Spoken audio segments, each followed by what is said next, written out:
Podcast style ads are taking over social media ad accounts right now, and the best ones are making millions for your favorite brands. But here's what most people don't understand. The difference between a winning ad and something that makes your audience want to throw up and never look at that brand ever again isn't about what equipment you use or what budget you have. It's about making it believable. After being a part of creating hundreds of these ads and researching hundreds more, I see the same mistakes being made over and over again. So in this video, I'm going to show you exactly what makes a good fake podcast ad so you can get the results you want without wasting your money.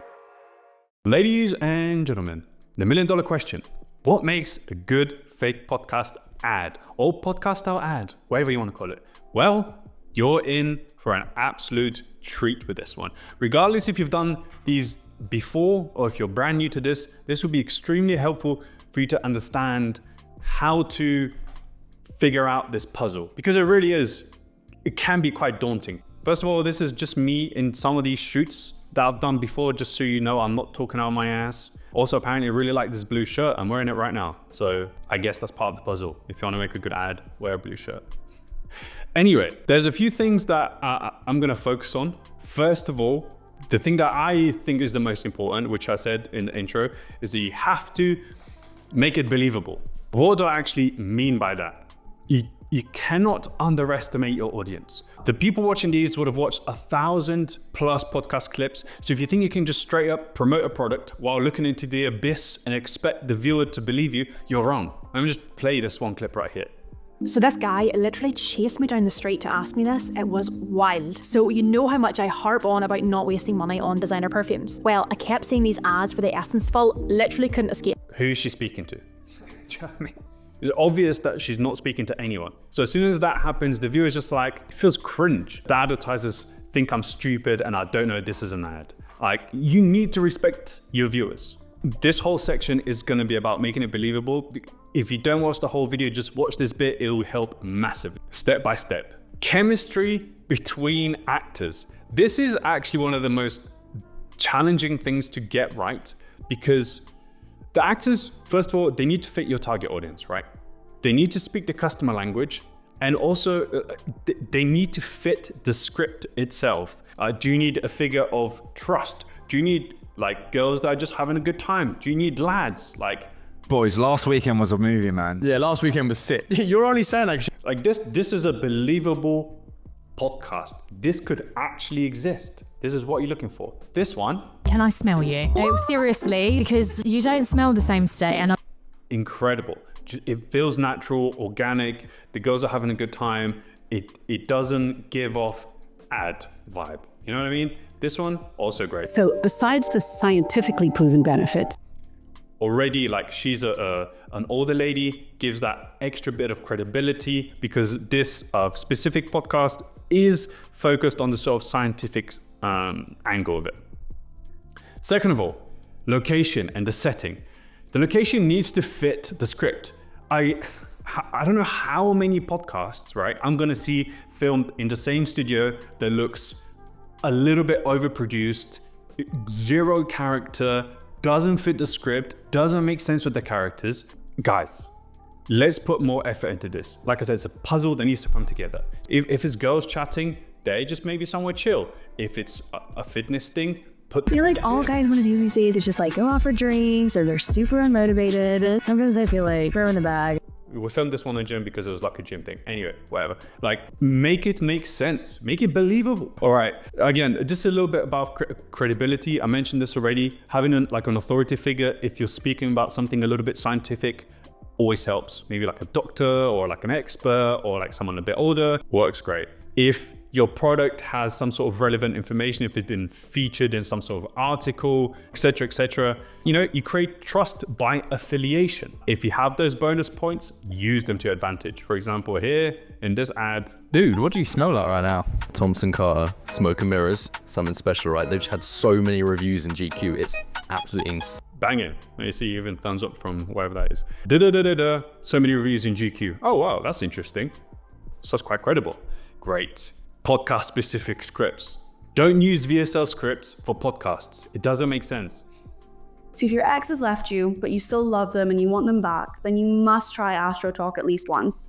Here's my story of how it helped me get over this. I'm done. I'm not even gonna watch any more of that. But you get the idea. Like, why is this? It doesn't make sense for the video. It has to be a podcast specific script. And also she's speaking to the abyss. There's no one there. It's obvious that it's an ad. Like many bad points. And also remember, this is still an ad. Do not just copy an organic format hoping that will bring you more customers. Make sure to have a copywriting framework that leads to a sale. Like this was running as an ad. Your employee has made it very clear. And no point throughout this script is anything mentioned about the product they're promoting or anything like that. They just waste the money. Something you can do, you can use existing customers to tell their stories. As a man with breast Boom, like I don't have to say anything more about that. You can use public figures for credibility, obviously.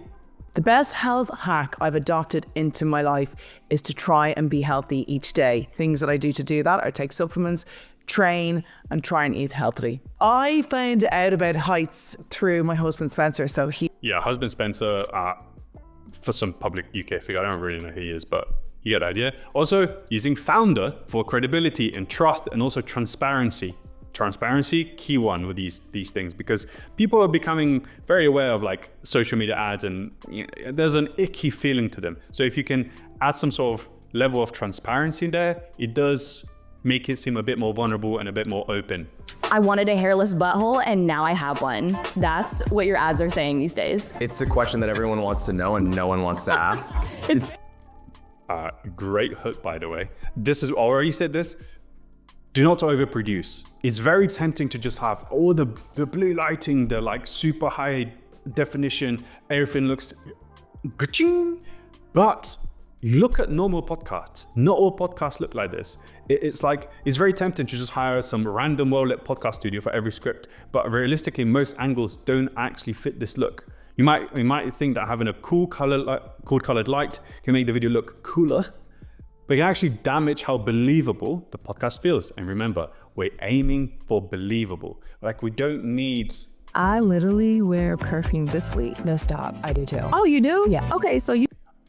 Kind of makes sense here. Maybe not a great example, but like you can really tell sometimes when it's just like some random people in some random well-lit podcast studio. Put a bit more effort into it. Here's something interesting, a bit of a nugget. Having podcast, obviously it's a fake podcast, but having it obviously fake, right? You can play with the fact that I'm just gonna play it and... An 8 in a burger? Sure, sounds great. How much? It's $1 for the burger and 99. It's $1 for the burger. Anyway, you can play with the fact that the podcast is obviously fake and make a skit out of it. This way the audience knows what they're getting into. Like in my opinion, you get better results from an obviously fake sketch than from an ad that doesn't feel as real, because the audience, like, they feel lied to and will just scroll past and not care about your ad. And another nugget, not being too salesy. Questioning the product you're selling. Imagine like you with your mates and one of your mates is again like boasting about some like miracle product and you and everyone else is like, yeah bro, like what, like whatever, you're just chatting rubbish again. So again. Oh, okay. Is this one of them pheromone perfume things? Because listen, I don't think those work. Adds that level of believability, right? And we want that. Another one. Lighthearted / humor. I mean, there's nothing really more relatable than like having a laugh with someone, right? If you get your audience's language and use it appropriately and use their humor appropriately, it's a winning combo. It's hard to do, but if you can get that right, you're onto a winner. I met this guy back in Mexico and I didn't find him that attractive, but all of a sudden the wind changed direction and I like got a whiff of this guy. No word of a lie. He was a goddess to me. Goddess? Of course, some of these things you can't write, right? But there's things that you can do, which I'm gonna get into like later on. Having a humor and a sort of lightheartedness to these pods can make a hell of a difference. You know, it's also like about speaking a language. Figure out who's your target audience, throw a couple words in there. Wait, hold up. AI? You mean like you were talking to a bot? Yeah, but it's not what you're thinking. It's not what you're thinking. Anyway, small interlude. If you think you can go ahead and make amazing podcast ads by yourself, go ahead and do it. Good luck. But if you value your time and you want to outsource that to someone, There'll be a link somewhere to book a call with me to see if we're a good fit to make some podcast ads for you. Completely done for you service. Creators, locations, scripts, creative strategy, editing. Whew, done for you, all right? Click the link and book a call. Hooks. Whenever you're making these advertorial type ads, I think you're not competing against other ads, right? For attention, you're competing against Mr. Beast Shorts, Marcus Brownlee, KSI, all these people that are like masters of organic content. So you have to use some tactics to grab people's attention. You can use rage bait, right? Like that, this video we just watched earlier. I wanted a hairless butthole and now I have one. That's what your ads are saying these days. Incredible hook. How does your boyfriend get anything done around the house with you smelling that fucking good? Excuse me? Rage bait. Fantastic tool to grab people's attention and just do like, turn their gears a little bit. You obviously don't want to say anything that's gonna damage the brand's reputation, but you want it to be rage baity enough so don't stay for the next sentence. A really good framework for rage bait, I personally think, is you say something rage baity, and then the other person comes back with making fun of the rage bait, right? So that way, the viewer then gets heard. Because quite often the viewer wants to make fun of the person that's doing the rage bait or like wants to like hit him in the head or something along those lines. But if the person that's on the other side of the rage bait, the other actor, kind of makes fun of it, or his comeback is just like, it doesn't agree with the rage bait, then the viewer feels heard. Right, I hope I explained that well. A few more things on hooks, like you should not overline crazy visual effects to hook the viewer. The story and the script should do the heavy lifting and the visuals should just add on to that. Some visuals that work is adding a title to add context to the video, adding a zoom into the face to focus on the viewer, using B-roll to show exactly what the actors are talking about. Adding a bit of movement from actors can also be used as a visual stimuli to make the first 2-3 seconds more interesting. For example, hello, dude, you smell incredible. Well, thank you. Seriously, did you get like a... Just like something simple to just, make it that bit more interesting. Okay. Story-driven and inspo from organic. Boys and girls, you're getting the golden nuggets out here.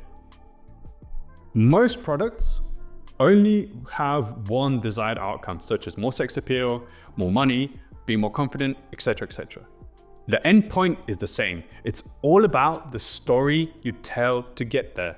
You need to find believable scenarios where the product will actually be used and craft a narrative around that. For example, you're on holiday and you put your perfume on and then you met this like really hot guy or really hot girl. That's a story, that's a believable story that your product gets used and then you can turn that into a fake podcast. Great. Inspiration from organic content. Use existing podcasts for inspiration. What actually happens on podcasts? Like sometimes answering questions from the public, on the audience, reacting to videos, people having emotional moments. If you're creating fake podcast ads, you better be watching real podcast clips because that's what you're competing with. Also, 16th tip of the day, find podcasts that the audience you're targeting would watch, then sort their podcast clips by most watched, see what goes viral, and then reverse engineer it. And then replicate it in a fake pod, obviously with a script that would focus on sales, right? Simple. Introducing the product at the right time. If the script allows it, introducing the product as quickly as possible works incredibly well. However, it has to make sense with the story you're telling. Otherwise, the viewer will tell that it is an ad and scroll past. Realistically, most people not gonna watch the whole ad. So if you're able to put the product near the beginning of the video while it making sense with the story, banger. And if you can put the rage bait as well in the beginning and then there you onto the, you know what I'm saying? Sometimes if the story is really, really, really good, you can reveal the product right at the end because that way the audience feel like they're not being sold to and they're already like really invested into the story. And that can lead to some really good conversions. I'm gonna do edit and then lastly we'll do on-set tips. Edit, of course, is super important. First of all, captions. The captions, basic stuff, not on top of the mouth and face. You don't need to overdo it. Fonts that look organic, all caps work well as well. Sometimes simplicity wins. If the story and the narrative is good enough, The captions don't need to do anything crazy. They can just be used as visual stimuli to like emphasize certain words or just keep the sort of visual interest of the video up.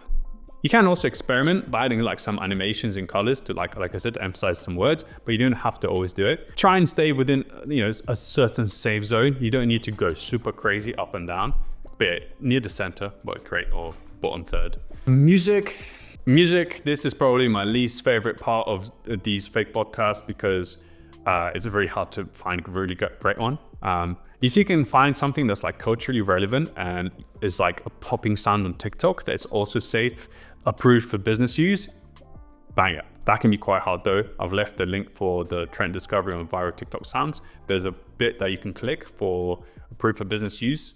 Oh, B-roll. B-roll's quite a hard one. In my opinion, you shouldn't be using like super highly produced B-roll from like Artlist or anything like that because it just takes it out of the story. Showing product shots from existing UGC works really well. B-roll needs to add something to the narrative of the video, not just pretty visuals. B-roll part 2, making podcasts visually interesting can be hard as it's just people sitting down, but there's 2 ways to improve that. Number 1 is start the clip with strong B-roll rather than actors. This is my ultimate health hack. I need good sleep in order to be the best version of myself. In my 20s, I did not... You get the idea? And then you can also start a clip by showing reactions of people. I think this works really well as well. This man smelled so good. We whipped around so fast. So my girl... I think that's pretty good. Also, another great technique for making pods more interesting is by keyframing actors and adding B-roll in the background. That's what I mean here. You got Rajkumar Rao to do the latest series of ads, right? We wanted to get somebody who has not done a transplant. And it's very... Well, probably not the greatest example, but you get the idea. It's an effect because you still have the visual stimuli of seeing someone's face, but then on top of that, you can add context in the background of them. Faces, most important. Reaction shots always work. Again, this whole speaking into the abyss it can be very obvious. So having reactions, it just taps into our human psychology. Like we mimic reactions. So wherever the reaction is, we kind of feel the same way, right? Too many fake podcasts just have one person speaking to the abyss. Consumers are becoming more aware of fake podcasts and they can sense when there's no one, when it's just one person speaking, makes it feel a lot less real. Keeping eye line the same throughout the video, unless you're obviously doing like split screen with B-roll or other guests, editing 101, like faces, just keep the eye level the same. Also underutilized, showing all guests at the same time can just feel really nice like this, like having like up and down. Great. Last but not least, on-set tips, vibe. Guys, this just comes with experience, but like if you want this whole thing to come together and you go on set and you don't respect people and you don't have a good vibe, nothing will come out of this, right? I cannot overestimate how important and overlooked this is. The biggest difficulty in fake pods is to make them still seem not fake, surprise, surprise. And the best way to make this happen is by making everyone on set feel comfortable. Basic things, have refreshments, have every time a new actor comes in, introduce yourself to them, shake their hand, look them in the eyes. How was your day? A bit of small talk, make them feel comfortable, make them feel at home. At the end of the day, they need to feel and look natural on camera. So if they're not feeling and looking natural outside the camera, not on camera, then whatever you're filming is not gonna look right. And there's a lot that goes into this. I can make a whole video about this, but basic stuff, don't underestimate this. Also, organization comes as part of this, like have your scripts printed off so each actor has a copy. Have a running order of the scripts, like what's actually gonna go first. This will allow you to know when the actors need to come. Have the camera lights and mics ready before the actors arrive. Back up the footage straight away. Yes, boys and girls, back up the footage. And last, I think I already said this, do not underestimate the audience, right? They can smell it. They can smell a fake podcast. All right, everyone, that was it. Good luck with making podcast ads. And again, if you need some help and a completely done for you service, book a call with me and we'll make some banger ads for you.